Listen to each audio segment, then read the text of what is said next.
Thank you. Thank you very much. Thank you and good morning. It's great to be back at CPAC, and it's great to see the enthusiasm and energy that's here this morning. You know, I recently became the chairman of the Senate Steering Committee. This is the conservative conscience of the Senate. And I got to tell you, it's a great experience every week when I get together with my colleagues who are on the Executive Committee of Steering, and I look around this table, and I see Mike Lee, and I see Rand Paul, and Ron Johnson, and Marco Rubio, and Kelly Ayotte, and now Tim Scott, and Ted Cruz, and Jeff Flake. These are all great new conservative members of the Senate. None of them, not a one of us was there just 3 years ago, and I want to promise you we are having an impact now, and so much of it is possible because of your support for just a great group of men and women. You know, it was this group of new senators that were able to persuade the Republican Senate Conference that we ought to adopt and last year continue a moratorium on earmarks. Republican senators are not doing earmarks. It was this group of senators that helped to forge a consensus among all the Republican senators for a balanced budget amendment. So we've got a long way to go, but we're making progress, and just imagine where we'll be if we could have 10 more conservatives like these folks. So we need you to stay engaged in this because we're making progress. Look, I know today you're going to hear many very inspirational and motivational speeches about the state and the future of the conservative movement. I'd like to zero in on one specific aspect of the battles that we're fighting here in Washington and ask for your help in this cause. And it's the ongoing fight we have over the level of federal spending. I think you know how out of control this is, but this fight is ongoing on many fronts. We're fighting over the sequester and the continuing resolution. I just left the beginning of the markup of our budget, not our budget, Patty Murray's budget. It's very different. I'll be going back there, and we'll have this fight over a budget, and then appropriations, and then a debt limit, and all the rest. I just want to stress how important it is that we in Congress, but across America, we conservatives engage in this fight because, well, for a number of reasons. One is I remain haunted by the experience of the 2012 campaign, where it seemed that every day President Obama would go out in every speech and he would say, boy, we sure don't want to go back to the policies of the past that got us into this mess. The fact is, the policies that got into this mess were the policies of a big government, liberal policies of failed monetary policy and encouraging lending to people who couldn't pay loans back. It was the left that got us into this mess. That's the fact. But we never had an alternative, compelling narrative that explained that. And as a result, I think we lost a lot of ground. We can't let that happen in this fight over the level of government spending. We've got to fight this. We've got to win this fight because it goes to the heart of the divide between the center-right and the left in America. It's about the size and the scope of the role of government. It was Milton Friedman who quite rightly told us that the true measure of the size of government is the amount that it spends. And a great illustration of this divide was this recent battle over the sequester. So let's think about this. Do you remember the president campaigning around the country predicting apocalypse and the end of Western civilization if we had the sequester? His cabinet secretaries doing likewise. You know, we'd have an immediate recession, mass unemployment, end of air travel in America. It just went on and on. Let's put this in context. This is a federal government that has grown by 100% in the last 12 years. It's doubled in size. It's grown by 16% just under this president. And we're told that we can't cut 2.5% out of this government? If the sequester fully goes into effect, in 2013, total federal spending will be more than it was in 2012. It just won't be quite as high as some people had thought it would be. And yet we're told that this is an outrageous austerity plan. The premise from the left is clear. They think that economic growth depends on a huge, bloated federal government that just keeps growing. That's ridiculous. It's exactly wrong. In fact, they've got it exactly backwards. But they're so committed to growing government that they can't accept cutting anything. ever, at any time. I'm seeing this played out again at today's budget markup.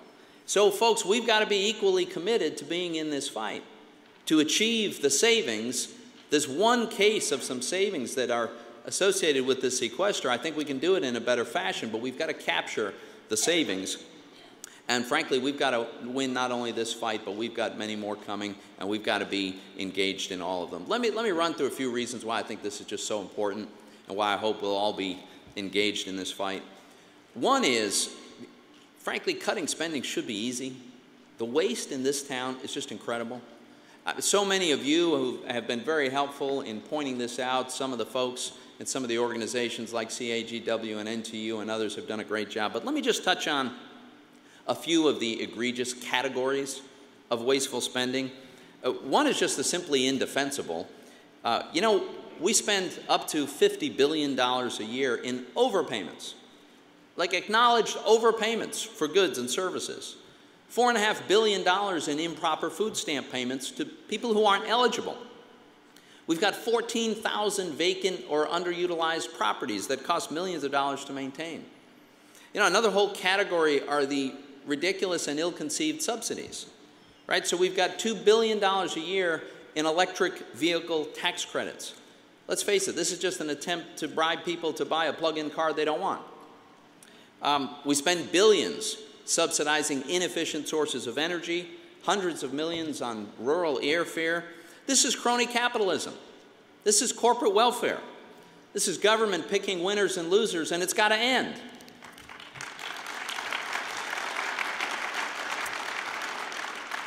Another whole category that's easy pickings, and Tom Coburn's done great work on this, is pointing out the redundancies in government. We've been able to count 80 different economic development programs, 94 different green building programs, 160 housing assistant programs, and 15 different financial literacy programs.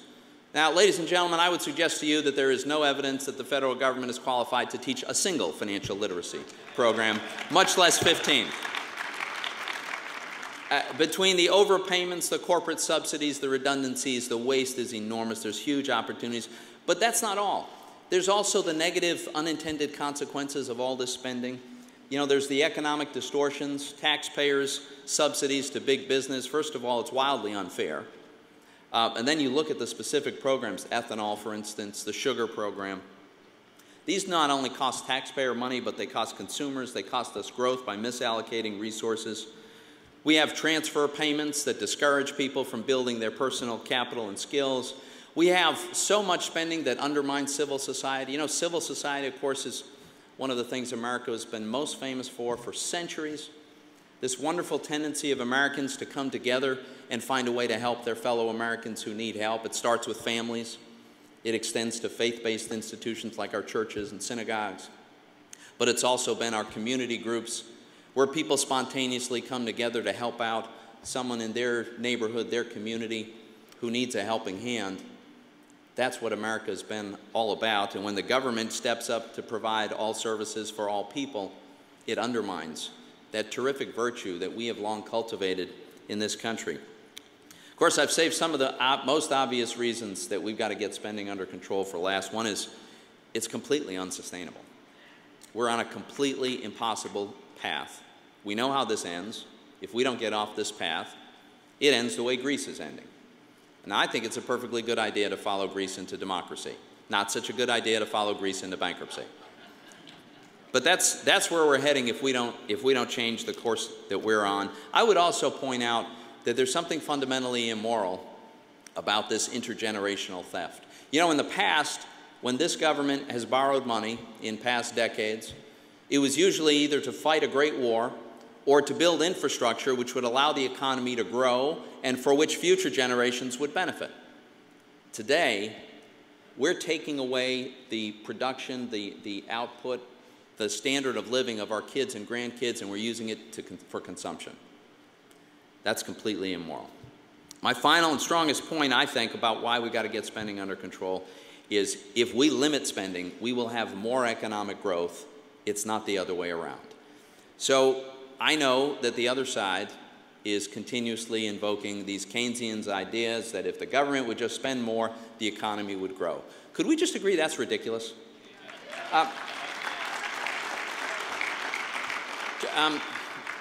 John Maynard Keynes died a long time ago. I wish the man could just rest in peace. Let's just be done with this. We have gone on a spending binge. As I mentioned, we've doubled the size of government in recent years. We've had our stimulus bills, we've had our bailouts, we've nationalized companies and, in fact, whole industries. And what has it gotten us? It's gotten us the weakest recovery since the Great Depression. Unemployment that is chronically too high, at least, around 8%, much higher if you consider the people who've left the workforce altogether. Weak economic growth that's actually decelerating, so we've got a bad situation getting worse. And this is what happens when government gets too big. This is what happens when the government spends too much. The government spends money foolishly. I mean, does anyone really think that politicians and bureaucrats spend money more wisely than the people who actually earn the money in the first place? And it has a chilling effect on new investment and new job growth, because everybody knows that the money has to come from somewhere. All the government spending eventually comes out of the private sector. It's either taken away in the form of taxes today, or it's borrowed and then it'll be taxed in the future. Or maybe worst of all, we have what's happening right now where the Fed is just printing the money, monetizing the debt, and that historically it leads to a grave danger of serious inflation down the road. Now, I know on the other side what they say is, well, guys like Toomey are advocates for austerity, and boy, that's not working so well in Europe. Well, here's the thing that they don't mention. The austerity in Europe is mostly raising taxes. They're doing very little of cutting spending.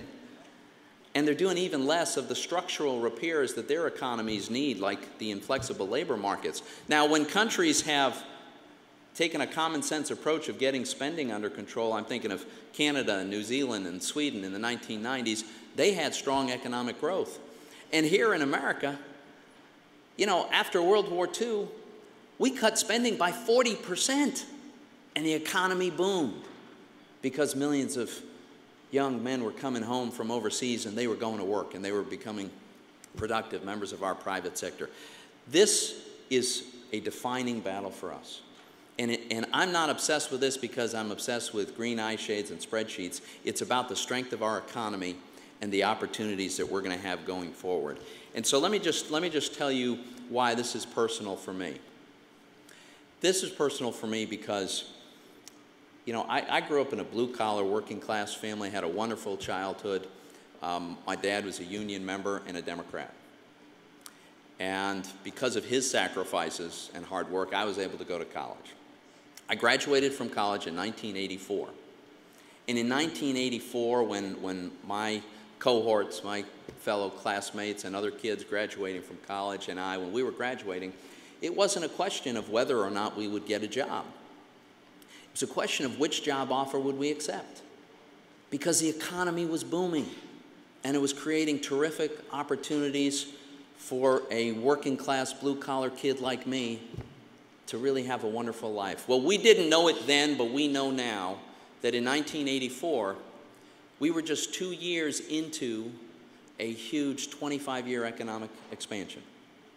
The 25-year period from 1982 to 2007 was a period in which America created more wealth, more opportunity, more prosperity, lifted more people out of poverty, and elevated the standard of living more than any people has ever done in any 25-year period in the entire history of the world. That's what happened. So, I look back, and I don't for a minute think that that was a coincidence or that it happened by accident. One of the main reasons that we had that wonderful golden age was because we had a president named Ronald Reagan who understood what America needed in 1982.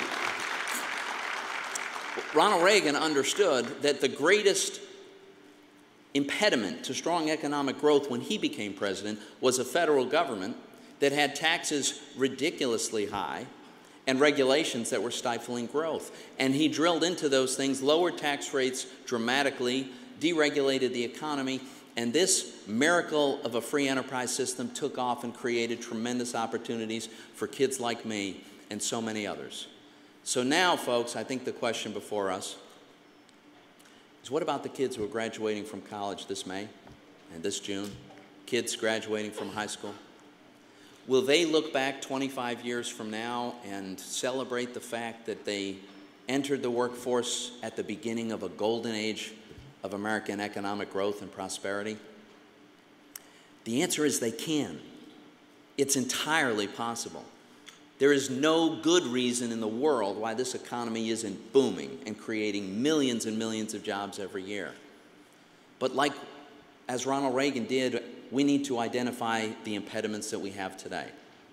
And the biggest impediments we have today is a big, huge, bloated government that's spending way too much money, driving huge deficits and an unaffordable debt, and massive overregulation of this economy. Those are the challenges we face today. And you know, it's going to be tough for us in the Senate and the House to push back on the excessive regulations, given the current occupant in the White House and control of the Senate, but we've got to try. And on the spending side, I think we can not only try, but we can win. The American people are with us. They understand that you can't borrow and spend your way to prosperity. They want us to get spending under control. And no spending bill gets to the president unless it's passed the House and the Senate, so we have some say in this. Folks, I think this is one of the central challenges of our time, to rein in a government that has exploded out of control. We're not suggesting that we're going to do exactly all the same things that Ronald Reagan did in the early 1980s. What we want to do is follow the example of identifying the impediments to the prosperity that we deserve and fixing those things. I hope to have your help in these fights. We need to stay engaged in every one of them. I know we can win them, and if we do, the 21st century will be another great American century. Thanks so much for having me. Thanks for all that you do.